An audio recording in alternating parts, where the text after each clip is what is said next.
अस्सलामुअलैकुम dear students. बच्चों आज हम पढ़ेंगे क्लास थर्ड की इंग्लिश। बच्चों जिसमें हम पढ़ेंगे लेसन नंबर 5 माई होम।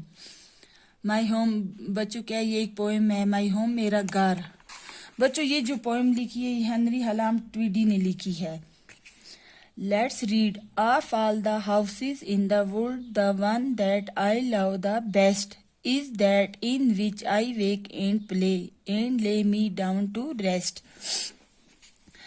बच्चों ये यहाँ पे क्या है, दुनिया के of all the houses in the world, दुनिया के तमाम घरों में, the one that I love the best, वो जैसे मैं सबसे ज्यादा क्या करता हूँ, पसंद करता हूँ। Is that in which I wake and play and ले मी डाउन टू रेस्ट, वो है जिसमें मैं जागता हूँ और खेलता हूँ।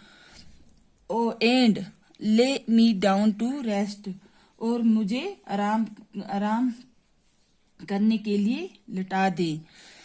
माई father built it by this toil, क्या है मेरे वालिद ने, my father built it by his toil, मेरे वालिद ने इसे अपनी मेहनत से क्या है किया है, बनाया है।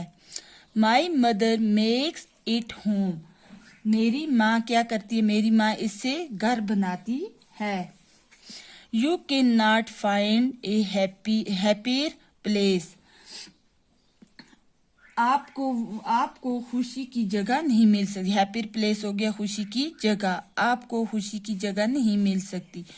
नो मैटर वेयर यू रोम, इससे कोई फर्क नहीं पड़ता कि आप कहाँ घूम रहे हैं। बच्चों आज हम यहीं तक पढ़ेंगे, जो बाकी का सबक है हम नेक्स्ट क्लास में पढ़ेंगे। अल्लाह हाफ़िज़।